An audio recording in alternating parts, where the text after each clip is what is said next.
মোহাম্মদ মদিনাতে শুয়ে নবী মোদের দরুদ শুনতে পাই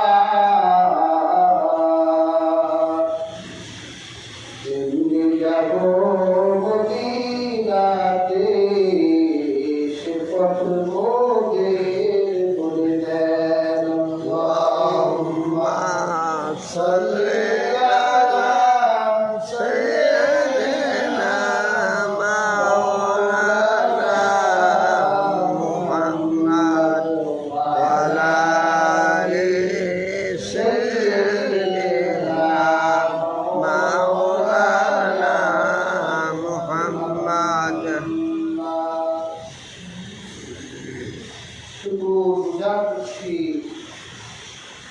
মহান আল্লাহ রব্বুল ইজ্জত ওয়াল জালালের জন্য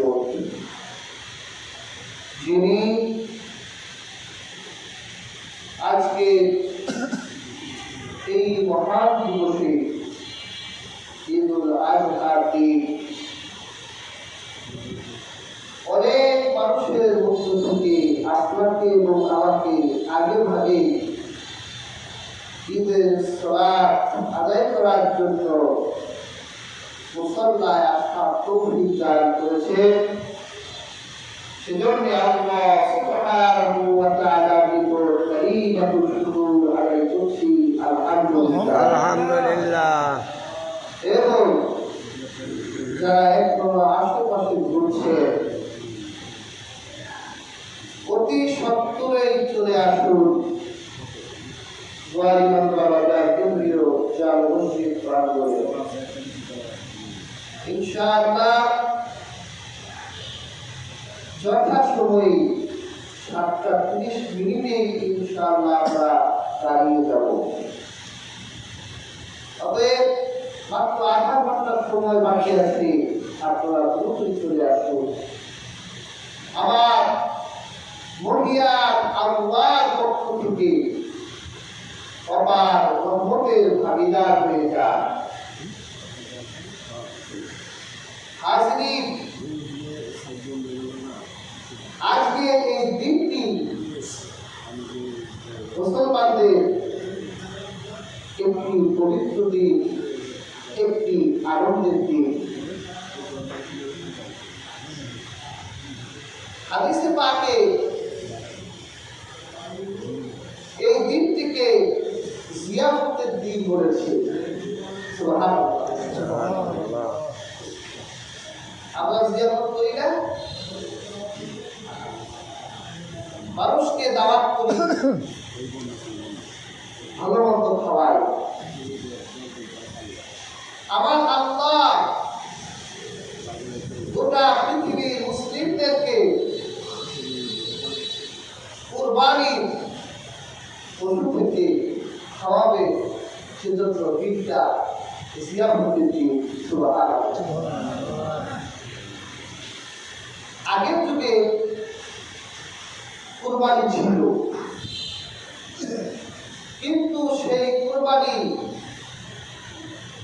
আল্লাহর নামে উৎসর্গ করে দেওয়ার মধ্য দিয়ে কুরবানি দাতার জন্য ওই কুরবানি থেকে উপকার ভোগ করা হারাম হতো। অর্থাৎ কুরবানি পশু বলে সেই পশুর গোশত খাওয়া যেত না, কারণ সেটা তো কুরবানি করে দিয়েছে। আবার কেউ যদি ফসল ফল ফলাদি দিয়ে কুরবানি করত, তাহলে সেটাও আর ভোগ করা যেত না, সেটা তো কুরবানি করে দিয়েছে। কিন্তু আমার আল্লাহ এই উম্মতের প্রতি কি নমনীয়, কি সহনশীলতা আল্লাহ আমাদের উপর পরিকল্পনা করলেন। আমরা যা কুরবানি করি আল্লাহ তা আমাদের জন্য খাওয়া হালাল করে দিলেন।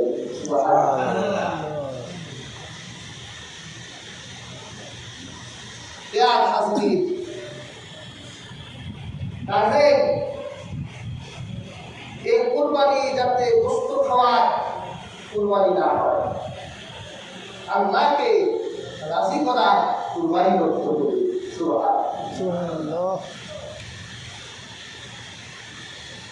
কুরবানি করার মধ্য দিয়ে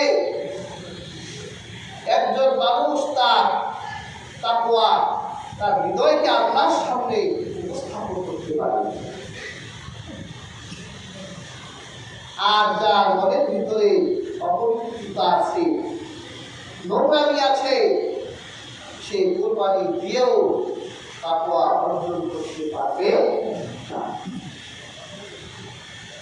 কাজী হাজির, আজকের এই খুতবা থেকে আমি একজন কুরবানি দাতা আজকের আমল কি হবে তা বলার চেষ্টা করব।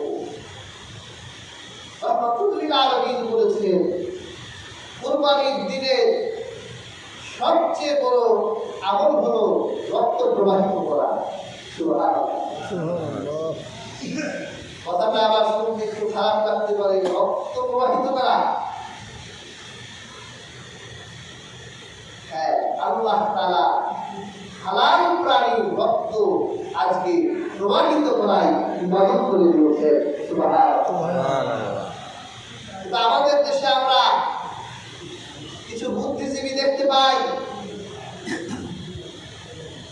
এদেরকে বলা যায় পশু প্রেমী। এরা টিভিতে টক শোতে বসে বলে মুসলমানরা কি এক উৎসব পালন করে যেখানে নিরীহ প্রাণীকে হত্যা করা হয়। আপনারা হয়তো অনেকে শুনেছেন, অনেকে বলে মুসলমানরা কি ধর্ম আনলো, হাজার হাজার পশুকে নিরীহ পশুকে হত্যা করে। ইয়ার হাজরিন, জবাব তো আছে।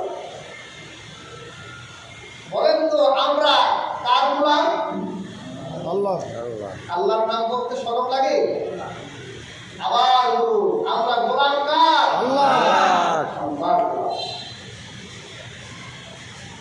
আর যে ব্যক্তি প্রকৃতপক্ষে আল্লাহর গোলাম, আল্লাহ গোটা সৃষ্টি কায়নাতকে তার গোলাম বানিয়ে দিবেন। পৃথিবীতে যত সৃষ্টি দেখে সব মানুষের গোলাম, মানুষের সেবার মুক্তার হয়ে আছে তারা।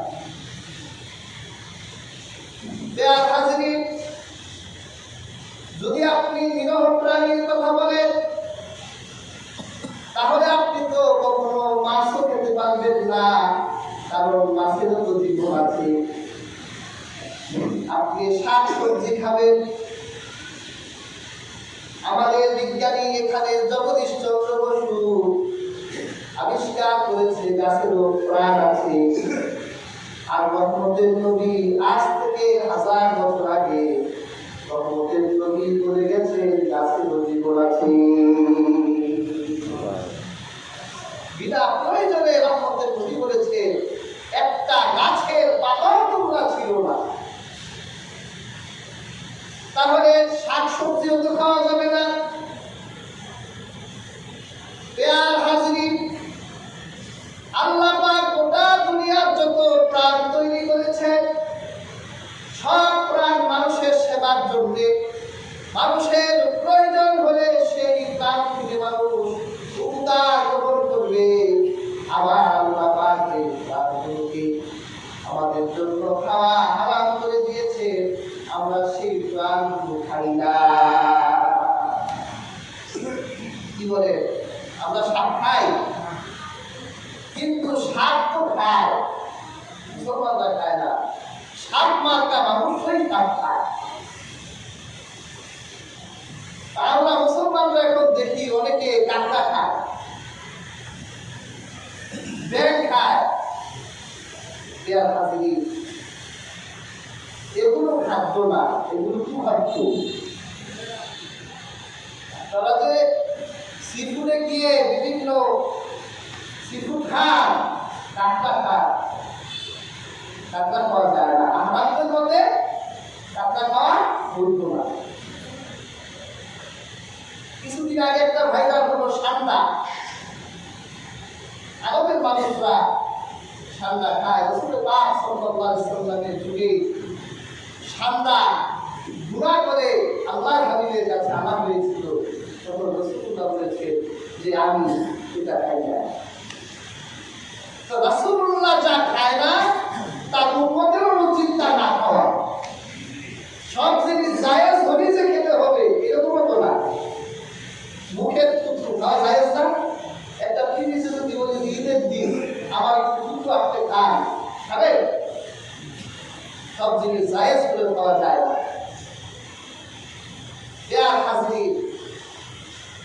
তবে আল্লাহ আমাদের জন্য যা বৈধ করেছে, যা হালাল করেছে, সেটা আমাদের জন্য ইবাদত হয়ে যাবে।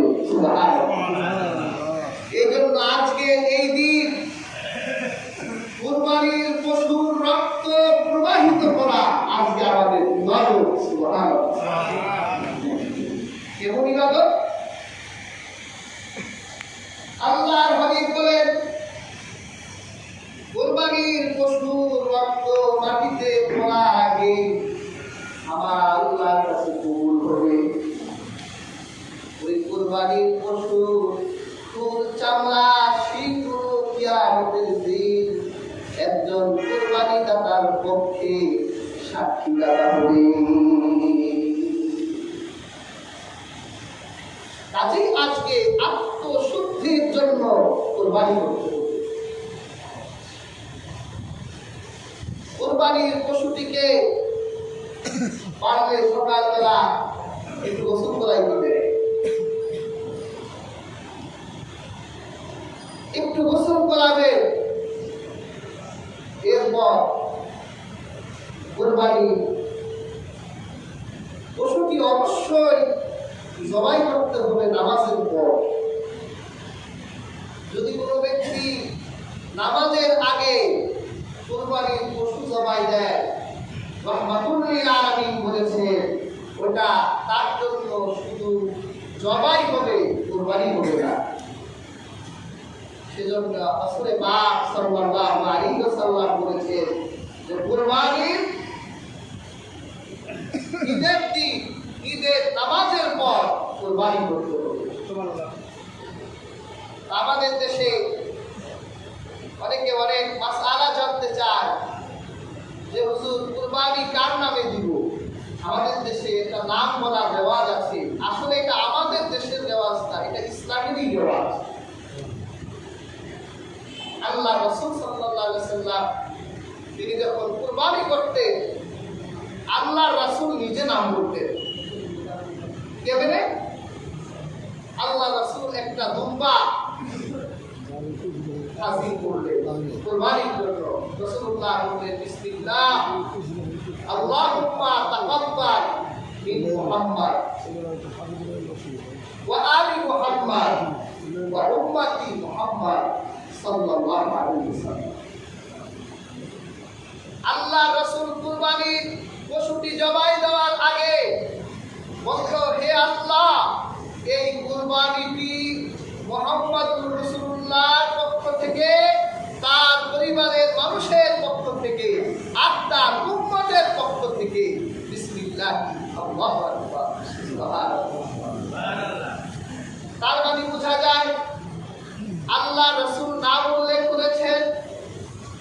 যদি কোনো ব্যক্তি নাম উল্লেখ করতে চায় তাহলে সেটা ওই ব্যক্তির নামে হবে না, আল্লাহর নামে হবে, ওই ব্যক্তির পক্ষ থেকে হবে।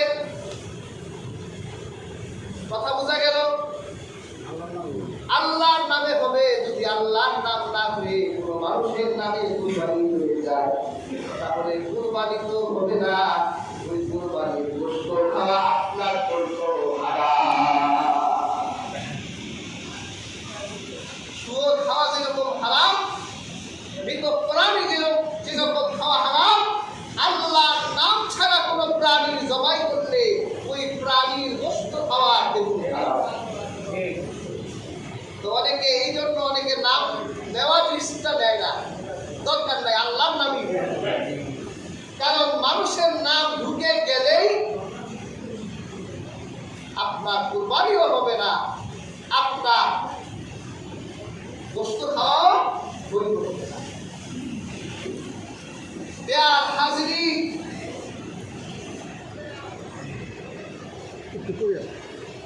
প্যার হাজিরি,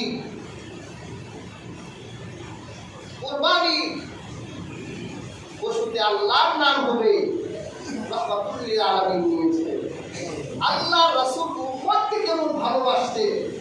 ইয়ার হাজিরিন, আমরা জানি যদি কেউ ভাগে কুরবানি দেয় সে গরুতে দিতে পারে, আর এই জাতীয় প্রাণীতে দিতে পারে, মহিষে দিতে পারে, কিন্তু ছাগলে কি ভাগ দেওয়া যায়? দুম্বায় দেওয়া যায়? আল্লাহ রাসূল দুম্বার ভিতরে বললেন, আমি আমার আহার আর আমার উম্মতের পদ্ধতি। আল্লাহ রাসূল উম্মতকে কেমন ভালোবাসতেন। আল্লাহ রাসূল তো শরীয়তের প্রণেতা, তার জন্য সবই করিত। যে রাসূল আপনার জন্য কুরবানি করতে পারে, আপনি কি সেই রাসূলের পক্ষ থেকে একটা কুরবানি দিতে পারেন না? এজন্য কুরবানির গরুতে একটা ভাগ আপনি রাসূলুল্লাহর পক্ষ থেকে দিবেন, আর বেশি পয়সা হলে রাসূলুল্লাহর পক্ষ থেকে একটা পশু কিনেই দিবেন। হয়তো মদিনার রাসূল আপনার জন্য মদিনা থেকে খুশি হতে পারে, কারণ হাদিসে নববীতে এসেছে রাহমাতুল লিল আলামিন হযরত আলীকে বলেছিলেন যে আমার ইন্তেকালের পর তোমার পক্ষ থেকে একটা আর আমার পক্ষ থেকে একটা কুরবানি দিবা। সুবহানাল্লাহ। এই জন্য হযরত আলী রাদিয়াল্লাহু তাআলা প্রতি বছর তিনি যতদিন জীবিত ছিলেন তিনি দুইটা দুম্বা জবাই করতেন, একটা নিজের পক্ষ থেকে আরেকটা রাহমাতুল লিল আলামিনের পক্ষ থেকে। আশিকে রাসূল উম্মতেরা আপনারা কুরবানি দিলে গরুর একটা ভাগ, মহিষের একটা ভাগ, উটের একটা ভাগ আল্লাহ রাসূলের পক্ষ থেকে দিবেন।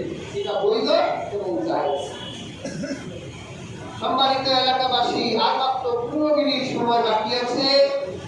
যারা আশেপাশে ঘোরাফেরা করছে অতি সত্তর বাণীবান্ধা বাজার মসজিদ প্রাঙ্গণে চলে আসুন। আমরা নির্ধারিত সময়ে ইনশাআল্লাহ নামাজে দাঁড়িয়ে যাব, আর ইনশাআল্লাহ সবাই আমরা কাতারে বসি। সবাই কাতার নিয়ে বসলে ইনশাআল্লাহ সবাই বসতে পারবে।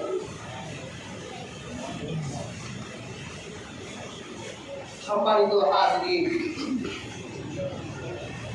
তাহলে আমরা কুরবানি যারা দিব তারা মৃত পিতার পক্ষ থেকেও দেওয়া যাবে, মৃত মায়ের পক্ষ থেকেও দেওয়া যাবে এবং পরিবার পরিজনের পক্ষ থেকেও দেওয়া যাবে। তবে নাম হবে কার? আল্লাহ। হাজিরিন, আল্লাহ হাবিব রাসূল আরবি সাল্লাল্লাহু আলাইহি ওয়াসাল্লামের সময়ে কুরবানি হতো ঈদগাহ মাঠে। আল্লাহ রাসূল ঈদের নামাজ সমাপ্ত করে এই ঈদগাহ মাঠে সমস্ত কুরবানি দাতারা তাদের পশুগুলো নিয়ে আসতো। তারপর তাদের পশুগুলো জবাই করা হতো অথবা উটগুলোকে দহন করা হতো। কিন্তু আমাদের দেশের রেওয়াজটা ভিন্ন, যার যাত্রা তার বান্দি দেয়, এটাও বৈধ এবং জায়েজ। তবে আল্লাহ রাসূলের মাত্রা উন্নত ছিল। রাসূলুল্লাহ এক জায়গায় দিতেন যাতে ময়লাগুলো জায়গায় জায়গায় ছড়িয়ে ছিটিয়ে না থাকে, জায়গা জায়গা না পাকা দূষিত না হয়। সেই জন্য রাহমাতুল লিল আলামিন এক জায়গায় কুরবানি দিতেন, একটা জায়গায় কুরবানি দিতেন। আমাদের উচিত আমরা কুরবানি দেওয়ার পরে রক্তগুলোকে ধুয়ে ফেলা, যাতে দুর্গন্ধ না হয়। আল্লাহ পবিত্র, তিনি পবিত্রতাকে ভালোবাসেন। সুবহানাল্লাহ। এরপর একটা প্রশ্ন আমাদেরকে অনেকেই করে যে হুজুর আমরা কিভাবে বন্টন করবো বস্তু? হাজিরিন, রাহমাতুল লিল আলামিন আজ থেকে ১৫০০ বছর আগে তিনি উম্মতদেরকে বলে গেছেন, পুরো খাও, ওয়াকরিমু, খাওয়াও, ওয়াদাকিরু, জমা করে রাখো। নির্দেশ কয়টা? তুমি নিজে খাও, তুমি খাওয়াও, আর জমা করে রাখো। এই যে আমরা 5 দিন ফরজ নামাজের পরে তাসবিহ তাকবীর দেই না, কি বলি? আল্লাহু আকবার, আল্লাহু আকবার, লা ইলাহা ইল্লাল্লাহ, আল্লাহু আকবার, আল্লাহু আকবার, ওয়ালিল্লাহিল হামদ। এই তাকবীর তাসবিহ কাকে বলে? তাসবিহ শব্দের অর্থ হলো শরীক হওয়া, অর্থাৎ শুকানো। শুকানোর তাকবীর। আরবের লোকরা কুরবানি দেওয়ার পর তাদের গোশতগুলো 5 দিন শুকাবে। এই জন্য এটাকে বলা হয় তাকবীরের তাশরীক। ওই সময় তো আর ফ্রিজ ছিল না। আমরা এই আমলটা আমাদের বেদে ভাইদের মধ্যে আমরা আগে দেখতাম যে তারা কুরবানির গোশতগুলোরে শীতের ভিতরে ঢুকাই বলতে শুকাই। এটা আরবের একটা রেওয়াজ। এইটাকে বলা হতো তাশরীক। আরবের মানুষেরা হযরত জাবের রাদিয়াল্লাহু তাআলা আনহু বলেন যে আমরা শুকিয়ে 3 দিন খেতাম। সুবহানাল্লাহ। এখন তো ফ্রিজ আছে। আমরা হুজুররা যদি ফতোয়া দেই, কোনো এক হুজুর বলে ইউটিউবে ফতোয়া দিছে যে কুরবানির গোশত আপনার জন্যই সব খাওয়া হালাল, আপনি যদি অন্য কাউকে দিতে না চান দরকার নেই। তো এটা তো সবাই জানে, আমরাও জানি, কিন্তু আমাদের মেজাজই খারাপ। আমরা যদি ওয়াজ করি পাবলিক তো প্লিজ আরেকটা কিনবে, কুরবানি দিয়ে বলতে আজকে আর চামড়া খোলার দরকার নাই, পুরো পশুটাই ফ্রিজে ঢুকা, পরে আরেকদিন চামড়া খুলে তারপর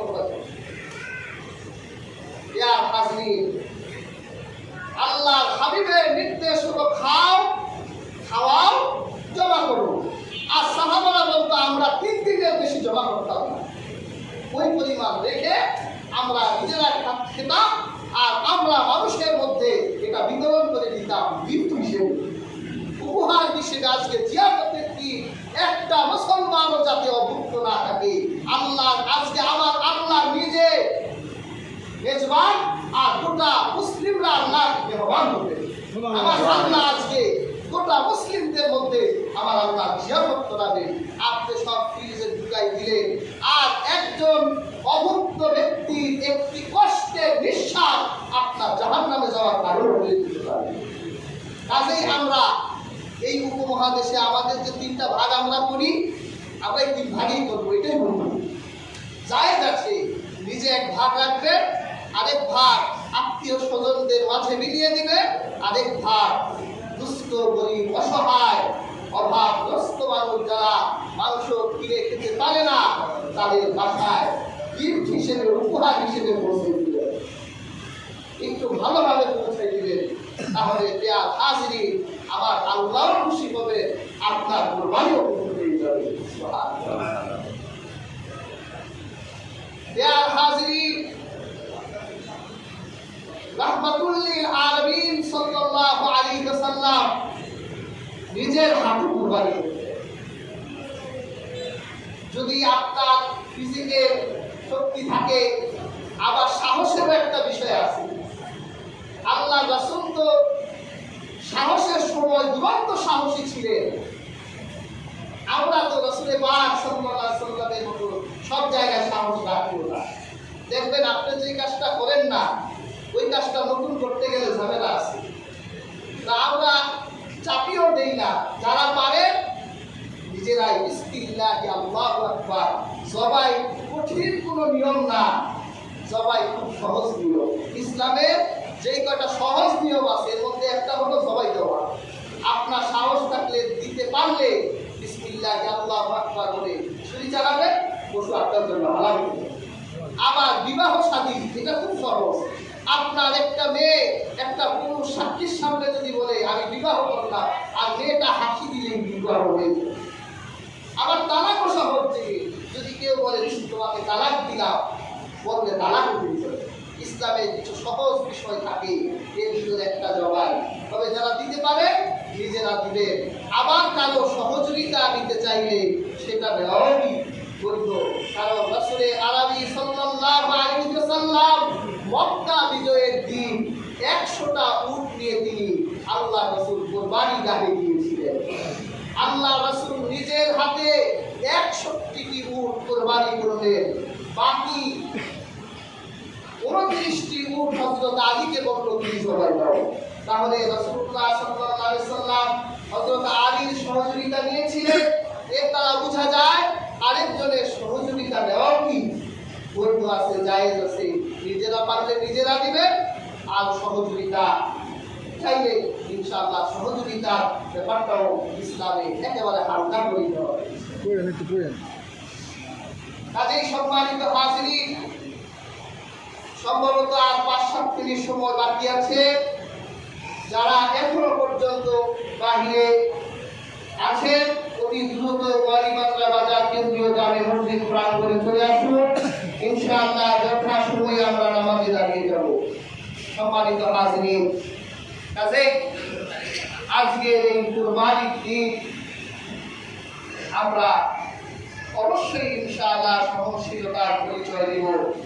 কুরবানি যাতে আল্লাহ তাআলা কবুল করে সেই তাকওয়া আমাদের অর্জন করতে হবে।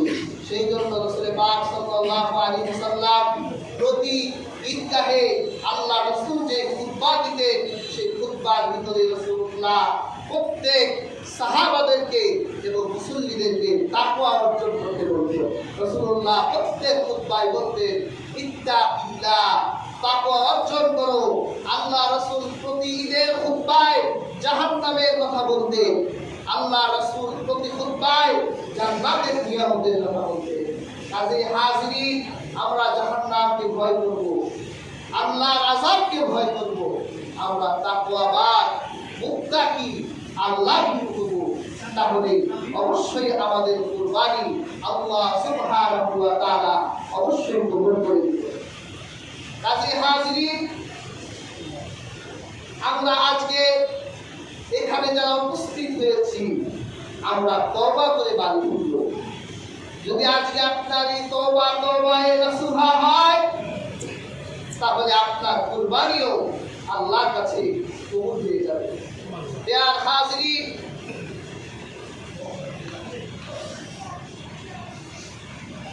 আজকে এই দিনটি আনন্দের দিন। কাজে আমরা একজন মুসলমান আরেকজন মুসলমানের আনন্দ নষ্ট করার প্রবণতা থেকে বেঁচে থাকবো। আল্লাহ সুবহানাহু ওয়া তাআলা আমাদের এই সংক্ষিপ্ত আলোচনা থেকে আমল করার তৌফিক দান করুন। প্রিয় হাজিরিন, আজকে এই দিন ঈদের দিন। আল্লাহ রাসূল সাল্লাল্লাহু আলাইহি ওয়াসাল্লাম ঈদের দিন নামাজের জন্য কিছু নিয়ম নীতি আমাদেরকে শিখিয়ে দিয়ে গেছে। আমরা বাৎসরিক নামাজ হওয়ার কারণে অনেক আলেম উলেমাও এই নিয়ম নীতিগুলো ভুলে যায় এবং ভুল করে বসি। প্রিয় হাজিরিন, আল্লাহ হাবিব সাল্লাল্লাহু আলাইহি ওয়াসাল্লাম ঈদুল ফিতরের দিন এবং ঈদুল আজহার দিন তিনি সকালবেলা গোসল করতেন। তার মানে বোঝা যায় ঈদের দিনে সকালে যে গোসলটি হলো সুন্নত গোসল। আমরা প্রত্যেক বছরে চেষ্টা করব গোসল করে আসার জন্য। রহমাতুল লিল আলামিন তাকবীর দিতে দিতে, তাকবীর কি? আল্লাহু আকবার, আল্লাহু আকবার, লা ইলাহা ইল্লাল্লাহ, আল্লাহু আকবার, আল্লাহু আকবার, লিল্লাহিল হামদ। এই কথাগুলো বলতে বলতে রাস্তার ডান দিক দিয়ে তিনি ঈদগাহে আসতেন। ঈদের সালাত সমাপ্ত করে আবার এই তাকবীর দিতে দিতে ডান দিক দিয়ে বাড়ি ফিরতেন।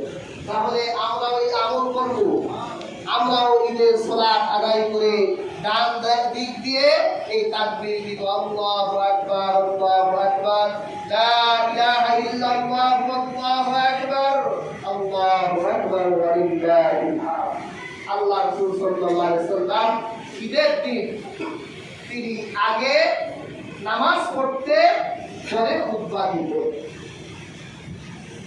মারওয়ানের যুগে আল্লাহর হাবিবের বিখ্যাত সাহাবীকে সম্ভবত আবু সাঈদ খুদরি রাদিয়াল্লাহু তাআলা আনহুকে তিনি বাধ্য করতে চেয়েছিলেন যে আগে খুতবা হবে পরে নামাজ হবে।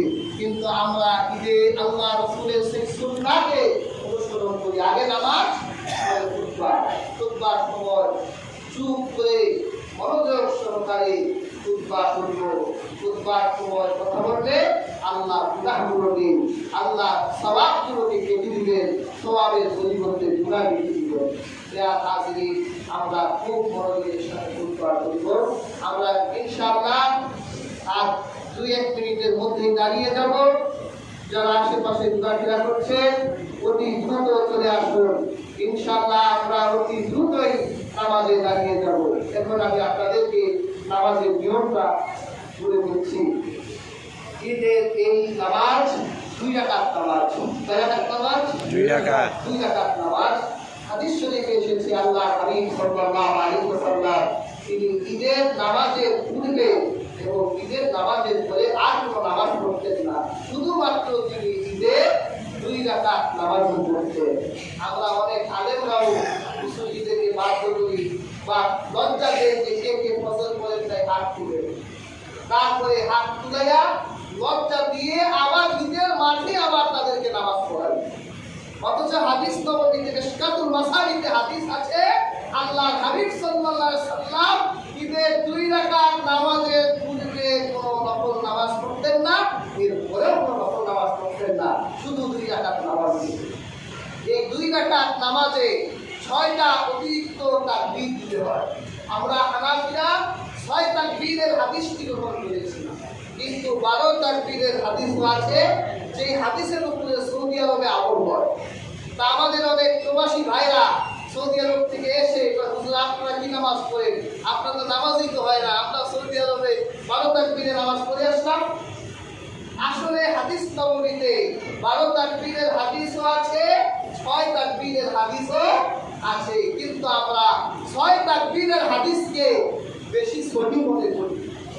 কারণ আবু হানিফা রাহিমাহুল্লাহ স্বয়ং সাহাবীদেরকে দেখে তিনি আমল গ্রহণ করেছেন।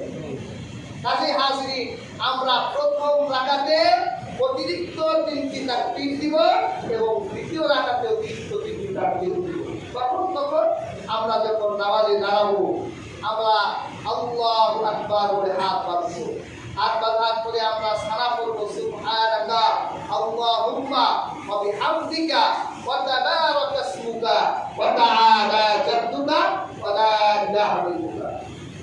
এরপর আমরা 3টি তাকবীর দিব। ঈদের নামাজের তাকবীরে হাত ছাড়তে দিব, আমরা হাত ছেড়ে দিয়ে 3টি তাকবীর দিব। আল্লাহু আকবার, হাত খোলা রাখবো। এরপর আমরা আবার তাকবীর দিব, আল্লাহু আকবার, হাত খোলা রাখবো। কয়বার খোলা রাখলাম? 2 বার। তৃতীয়বারে আল্লাহু আকবার বলে হাত বেঁধে ইমাম সূরাতুল ফাতিহা করবে, যে কোনো কিরাত করবে, রুকু করবে, সিজদা করবে। এরপর আবার দ্বিতীয় রাকাতে দাঁড়িয়ে ইমাম সাহেব আবার তিনি সূরাতুল ফাতিহা করবে, যে কোনো কিরাত করে রুকুতে যাওয়ার আগে আবার তিনি 3টি তাকবীর দিবেন। আল্লাহু আকবার, হাত খোলা থাকবে, আল্লাহু আকবার, হাত খোলা থাকবে, আল্লাহু আকবার, হাত খোলা থাকবে। কয়বার হাত খোলা থাকলো? 3 বার। চতুর্থবার রুকু তাকবীর দিব, আল্লাহু আকবার। এইভাবে আমরা নামাজ সমাপ্ত করে খুতবায় দাঁড়াবো। ইনশাআল্লাহ প্রত্যেকেই দোয়া ও মুনাজাতের মধ্য দিয়ে আমরা বিদায় গ্রহণ করব।